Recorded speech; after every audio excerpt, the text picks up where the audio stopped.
Hello everyone, polity के एक नए लेक्चर में आपका स्वागत है। स्टार्ट करेंगे पॉलिटी का अपना नया लेक्चर। इससे पहले हम पार्लियामेंट को समझ रहे थे, हमने स्टार्ट करा था पार्लियामेंट चैप्टर को समझना।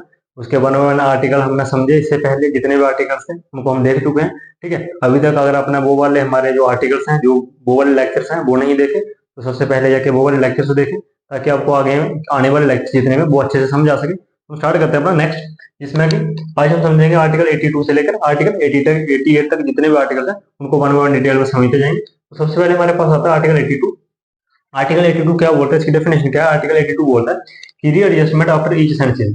रीएडजस्टमेंट आफ्टर ईच सेंसिस का क्या मतलब है कि जैसे कि हम सबको पता है कि हमारे जो भारत की पॉपुलेशन अभी 150 सीआर प्लस हो चुकी है लगभग, क्योंकि सेंसिस हुआ नहीं 2021 में। जो सेंसिस होना था लॉकडाउन के कारण, कोरोना के कारण, कोविड के कारण जो है वो सेंसिस हो नहीं पाया।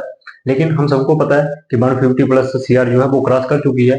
और इतनी सारी आबादी को हैंडल करने के लिए आपको जो पार्लियामेंट में जो पर्सन हैं, जैसे कि मेंबर ऑफ पार्लियामेंट है, या फिर लेजिस्लेटिव की बात करें, मैं मेंबर ऑफ जो लेजिस्लेटिव काउंसिल के मेंबर हैं, ठीक है, उन सब की जो एक जो लिमिट होगी वो भी बढ़ानी पड़ेगी। क्योंकि जब स्टार्ट हुआ था कॉन्स्टिट्यूशन जब बना, तब इतनी लिमिट नहीं थी। ऐसा ऐसा वो बढ़ती गई, क्योंकि जैसे जैसे लोगों की जो पॉपुलेशन है बर्थ होती गई, पॉपुलेशन बढ़ती गई, तो सेंसस के हिसाब से जो मेंबर ऑफ पार्लियामेंट है, जहाँ पर पार्लियामेंट की जो सीट्स हैं उनमें वृद्धि की गई, उनमें भी क्या गया, इंक्रीमेंट किया गया। बट क्या हुआ कि 1971 आते आते जो पार्लियामेंट, जो कि हमारा पुराना पार्लियामेंट था, क्योंकि अभी तो हमने पढ़ा था, जब पार्लियामेंट हम पढ़ रहे थे कि बिस्टा बना है, इससे पहले जो पार्लियामेंट था उसकी सीटिंग अरेंजमेंट कम थी। सिटिंग अरेंजमेंट कम होने के कारण क्या होगा, 1971 के बाद मान लो कि इतना हमारा पार्लियामेंट है, तो इतनी जितनी भी इसमें सीट थी वो सारी फुल हो चुकी, वैकेंसी जो थी वो फुल हो चुकी थी। तो 1971 में निर्णय लिया गया कि अब जो सेंसिस के हिसाब से जो मेंबर ऑफ पार्लियामेंट है उनमें वृद्धि नहीं की जाएगी, उनमें इंक्रीमेंट नहीं होगा। ठीक है, तो उनको रोक दिया गया। ठीक है, तो वो उनको रोका गया ताकि इन फ्यूचर जब हम नया पार्लियामेंट बनाएंगे तब क्या होगा, उसमें हम जो नई सीट्स अगर उसमें एक्स्ट्रा जो सीट्स लाई जाएंगी, फिर उनमें हम उनमें क्या करते हैं, उनको ऐड कर दिया जाएगा। और इसीलिए क्या हुआ कि पहले जब सिस्टम स्टार्ट हुआ तब हुआ करता था 10 लाख पीपुल्स पे एक एमपी। तो मान लो कि कितनी आबादी, 150 सीआर आबादी है, तो उसको आप कैलकुलेट कर लो कि कितने एमपी होने चाहिए। जबकि एमपी कितने हैं सबको पता है, 545 सीट्स हैं। तो 545 सीट्स नहीं होनी चाहिए। उस हिसाब से देखा जाए तो इस टाइम पे कम से कम भी 750 प्लस सीट्स जो है हमारी लोकसभा में होनी चाहिए। कितनी? 750 प्लस सीट्स जो है लोकसभा में होनी चाहिए। लेकिन है कितने? वही 545 जो कि पहले थी। तो 1971 में तब क्या किया गया, उसके हिसाब से कि पार्लियामेंट में स्पेस नहीं है तो कम किया गया उन्हें, वहीं पे उनको रोक दिया गया। बट क्या हुआ 1971 के सेंसस में उसके हिसाब से लिया गया। आज की जो हमारी पार्लियामेंट है 545 जो मेंबर्स हैं वो कब के, 1971 के सेंसस के हिसाब से।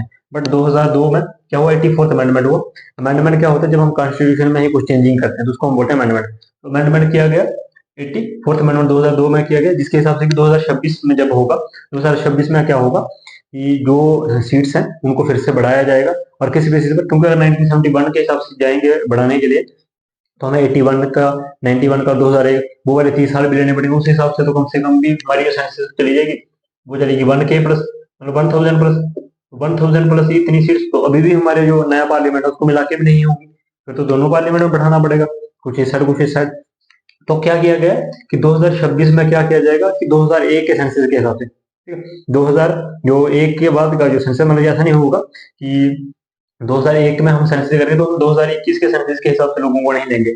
सिर्फ वही 30 साल जो होगी 71 से लेकर 2001 तक। क्योंकि अगर 21, मतलब मान लो कि 2011 में भी सेंसस हुआ और 2021 में भी सेंसस हुआ, तो कितनी आबादी जो होगी बड़ी होगी, तो उस हिसाब से तो 12K प्लस चले जाएंगे। तो क्या किया जाएगा, 2001 से पहले जितनी हमारी 2001 में सेंसस में जितनी हमारी पॉपुलेशन थी उसको काउंट किया गया। मान लो कि अगर उस टाइम पे हमारी जो कि पॉपुलेशन थी वो 120 सीआर थी, तो 120 सीआर के हिसाब से ही हमारी जो कि एमपी की सीट्स है वो भी बढ़ाई जाएंगी। ना कि तो मान लो कि 150 सीआर प्लस है तो 150 सीआर के हिसाब से तो 30 करोड़ जो पॉपुलेशन होगी उसको छोड़ दिया जाएगा पहले के उसके बेसिस पर ही, क्योंकि उतनी सीट्स नहीं होती। तो उसको उस तरीके से मैनेज किया जाएगा कि मान लो कि स्टार्टिंग में 10 लाख बंदे थे, 10 लाख पर्सन पे एक एमपी हुआ करता, तो मान लो कि कम से कम भी 25 लाख पर्सन पे एक एमपी को रखा जाएगा। तो उस हिसाब से वो किया जाएगा। ठीक है, उसके बाद हम चलते हैं आर्टिकल 83 में। आर्टिकल 83 क्या बोलता है कि ड्यूरेशन, ड्यूरेशन की बात करते हैं कि इसकी हाउसेज, कौन से हाउसेज, पार्लियामेंट में हमने देखा था कि दो हाउस होते हैं। पार्लियामेंट को मेनली तीन चीजें बनाती है, प्रेसिडेंट, ठीक है, लोकसभा और राज्यसभा। तो जो हाउसेज थे वो कौन कौन से थे पार्लियामेंट के, एक था लोकसभा और राज्यसभा। और 83 बोलता है कि जो लोकसभा के जितने पर्सन है उनकी क्या ड्यूरेशन रहेगी, कितने पीरियड के लिए, कितने टाइम पीरियड के लिए वो रहेंगे, ठीक है, अपने जो सीट्स पे। तो लोकसभा का जो टेन्यूर होता है, जो ड्यूरेशन होता है लोकसभा का, वो होता है 5 साल का। यहाँ पहले ही पढ़ चुके हैं, जब हमने लोकसभा और राज्यसभा पढ़ा था तब उसमें हमने पढ़ा था। तो आर्टिकल 83 इसको दर्शाता है। लोकसभा का जो ड्यूरेशन रहेगा वो कितना 5 साल का रहेगा, यहाँ पहले पढ़ चुका है। और वहीं राज्यसभा का जो है वो परमानेंट रहेगा। लोकसभा का क्योंकि हर साल 5 साल बाद क्या होगी, इलेक्शन होगी। हर 5 साल बाद इलेक्शन होगी, जैसे 2024 में एमपी की इलेक्शन होगी, तो उसी से चूज किया जाएगा प्राइम मिनिस्टर को। बट जब हम राज्यसभा की बात करते हैं तो हर 2 साल में क्या होता है, नई इलेक्शन होती है। 1/2% सीट जो है वो फिर से चुनी जाती है।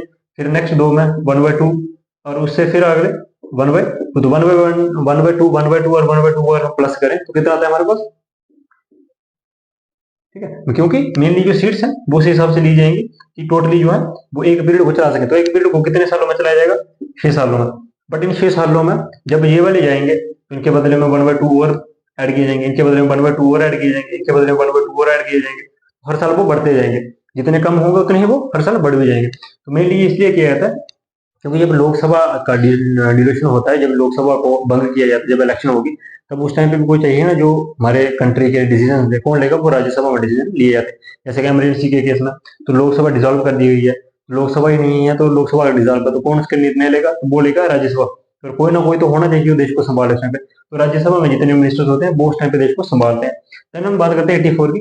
अगर हम आर्टिकल 84 की बात करते हैं तो ये बात करता है क्वालिफिकेशन की। जो मेंबर्स होते हैं उनकी क्वालिफिकेशन क्या होती है, किस बेसिस पर, एज के बेसिस। उनकी एज क्वालिफिकेशन क्या है, एक मेंबर ऑफ पार्लियामेंट बनने के लिए, या फिर लोकसभा की बोले या फिर राज्यसभा की, इन दोनों में मेंबर बनने की जो उनकी क्वालिफिकेशन है किसकी, एज की, वो क्या है, मिनिमम एज कितनी।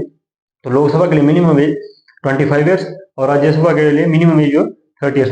तो राज्यसभा के लिए 30 ईयर्स और लोकसभा के लिए 25 ईयर्स जो कि एज रहती है। तो आर्टिकल 84 बोलते हैं किसके बारे में, एज जो रहती है किसके लिए। जैसे कि अगर आप किसी का फॉर्म भरने जाते हो तो पूछा जाता है ना, आप 18 साल के ऊपर हो, या फिर कुछ फॉर्म्स ऐसे होते हैं जिनके लिए 21 ईयर्स चाहिए होती है। तो अलग अलग तरीके से, वैसे ही जब लोकसभा के लिए आप फॉर्म भरते हो कि मुझे एमपी की इलेक्शन के लिए लड़ना है, फिर यहाँ पे राज्यसभा के, तो मिनिमम एज क्या पूछी जाती है, लोकसभा के लिए 25 ईयर्स और राज्यसभा की 30 ईयर्स। तो 82 में हमने देखा रीअडजस्टमेंट ऑफ द इंस्टेंसेस, 83 में हमने देखा ड्यूरेशन जो रहती है उनकी टाइम पीरियड, और 84 में हमने देखा क्वालिफिकेशन जो रहती है मेंबर ऑफ पार्लियामेंट की उनकी एज के हिसाब से। नेक्स्ट चलते हैं हम 84 के बाद 85 पर 85। तो आर्टिकल 85 की डेफिनेशन क्या है, बात करता है session of parliament, prorogation and डेसोल्यूशन।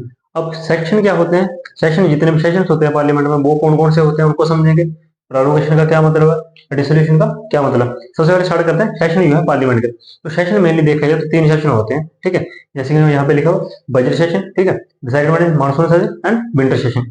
तो ये 3 सेशन होते हैं जो भी पूरे 3 मतलब एक साल में होते हैं। किस लिए होते हैं, जैसे कि अगर हम बात करें तो बजट सेशन होता है, बजट हम डिस्कस करते हैं, सबको पता है, ठीक है। हमारा जो कि फरवरी से मई तक जो भी चलता है, फरवरी में हमारा बजट सेशन आता है।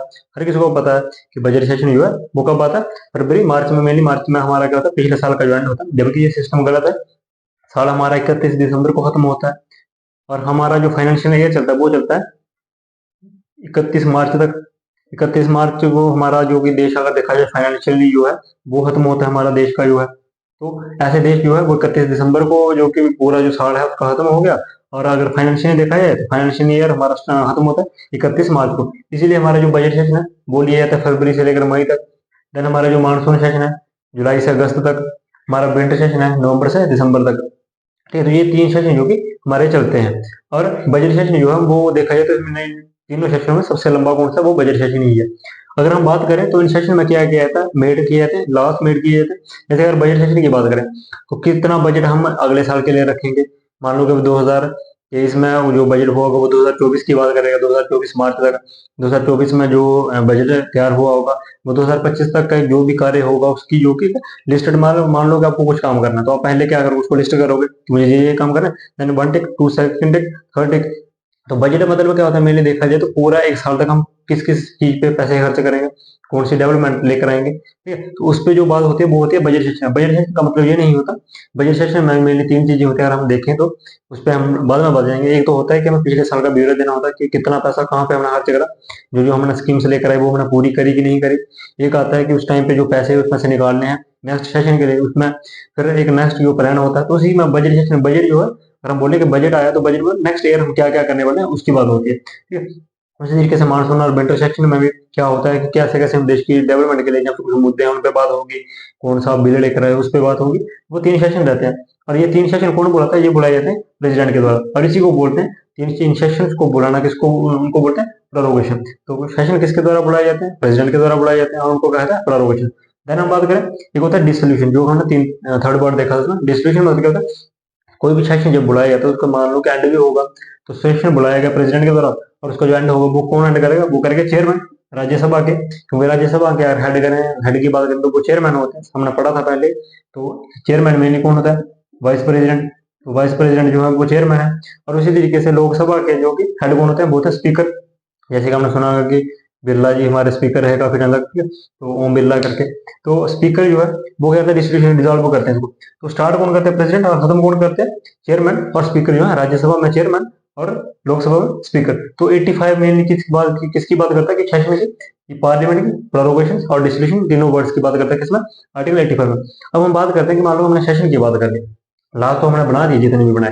तो लॉ जितने भी बनाते हैं वो क्या करते हैं? जो मिनिस्टर्स होते हैं वो विलेज लेवल तक उनको लेके जाते हैं। ये हमको पता है कि मेनली मंत्री जो है वो कितना ही लेकर आते हैं, ये सबको पता है कि कितना काम करते हैं, वो कितना नहीं करते। आधे से ज्यादा तो वो अपनी जेब में और अपना पेट भरने में ही योगदान देते हैं उन पैसों का। लेकिन मेनली अगर देखा जाए तो वो पैसा विलेज के लिए आता है, तो मिनिस्टर्स के थ्रू आता है।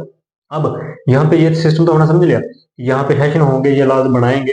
तो इससे रिलेटेड और चीजें करते हैं कि सेशन जो होते हैं वो बनाए जाते हैं किसी चीज के लॉ को बनाने के लिए। तो लॉ बनाता है लेजिस्लेचर, जो कि पार्लियामेंट पूरा है, राज्यसभा और लोकसभा। उसी के बाद एग्जीक्यूटिव, जो कि रनिंग गवर्नमेंट है या फिर रूलिंग गवर्नमेंट जो है, वो क्या करती है? एग्जीक्यूट करते हैं, जो प्लान बनाए हैं उसको एग्जीक्यूट करेगी। और थर्ड नंबर पे आता है हमारे पास, जो कि चेक करता है कि ये प्लान जो है सही से बना है कि नहीं है, सही से इसको लागू किया गया नहीं किया गया, इससे किसी को प्रॉब्लम तो नहीं हो रही, लोगों के लिए कोई दिक्कत तो नहीं आ रही। वो काम है किसका? जुडिशरी। तो अगर हम कहें कि अगर कोई गवर्नमेंट बड़ी है या छोटी है, कोई भी गवर्नमेंट बड़ी नहीं है, कोई भी गवर्नमेंट छोटी नहीं है, सबसे बड़ा देखा जाए तो इंडिया में जुडिशरी है। और जुडिशरी जो है, जब तक जुडिशरी है इंडिया में तब तक हम सब सेफ है। कोई भी हमारा इतना मतलब कि मान लो कि इतना पैसा 100 करोड़ आया एक विलेज के लिए, तो एटलीस्ट उसमें से 50 करोड़ लगा दिया गया और 50 करोड़ खा गए। मान ली कि जो मेनली क्या होता है कि जब पैसा आता है तो वो लोग खा जाते हैं, पता नहीं चलता किस तरीके से। बट अगर मान लो कि पता चल जाए कि इसको सुप्रीम कोर्ट को पता चल गया, तो डायरेक्ट जेल जाएगा वो मिनिस्टर, मिनिस्टर की कुर्सी भी गई और जेल भी गया। तो सबसे बड़ा इस हिसाब से कौन हुआ? जुडिशरी जो है। जुडिशरी का एक अहम रोल रहता है हमारे पूरे कॉन्स्टिट्यूशन में, जिसका कि अगर हम जुडिशरी ना हो तो कब का ये देश बिक चुका हो। तो आर्टिकल 85, देन हमारे पास आता है आर्टिकल 86। और आर्टिकल 86 की बात करें, ये बात करता है right of president to address, ठीक है, then send message to the house. President जो है वो एड्रेस करते हैं, कुछ मैसेज सेंड करते हैं एड्रेस, जैसे कि मेनली इसके बाद जो आर्टिकल है नेक्स्ट आर्टिकल, उसमें हम समझेंगे कौन कौन से एड्रेस रहते हैं, क्योंकि वो मेनली आर्टिकल ही इसी के लिए। बट अगर देखा जाए तो प्रेसिडेंट भी एड्रेस करते हैं।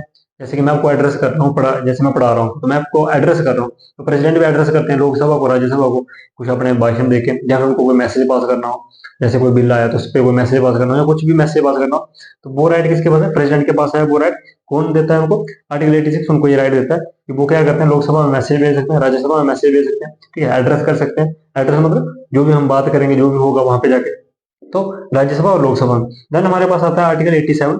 आर्टिकल 87 क्या बोलता है? आर्टिकल 87 बोलता है special address by the president. जो प्रेसिडेंट है उनके द्वारा स्पेशल एड्रेस दिया जाता है। जैसे कि ये तो आ गया सिंपली एड्रेस के लिए। स्पेशल एड्रेस कौन सा होता है?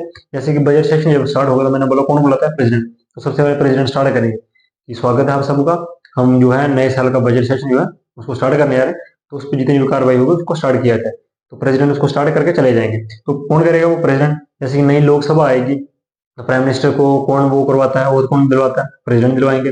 नई लोकसभा जब बनेगी तब भी प्रेसिडेंट आएंगे कि नई लोकसभा बनी है तो इसको स्टार्ट किया जाए, जो भी होगा। तो वो किसके द्वारा? इनके द्वारा।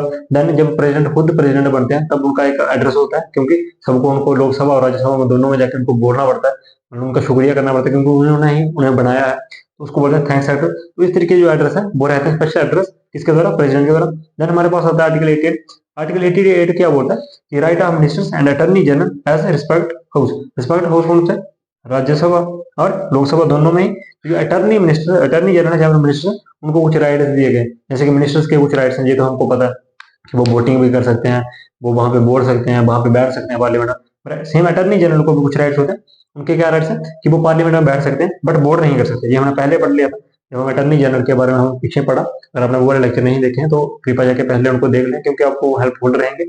तो अटर्नी जनरल जो है वो पार्लियामेंट में बैठ तो सकते हैं, वो राय दे सकते हैं, बात कर सकते हैं, बट वो वोट नहीं कर सकते। जब भी पार्लियामेंट में वोटिंग होगी तब वो उनकी वोटिंग जो है वो नहीं होगी, सिर्फ वो बात कर सकते हैं या फिर राय दे सकते हैं अपन। तो आर्टिकल 88, आज हमने आर्टिकल 82 से लेकर आर्टिकल 88 तक जितने भी आर्टिकल्स हैं उनको डिटेल में समझ लिया है।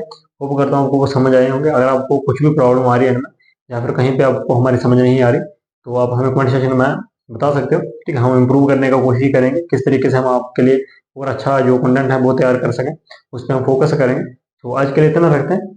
धन्यवाद। जय हिंद, जय भारत।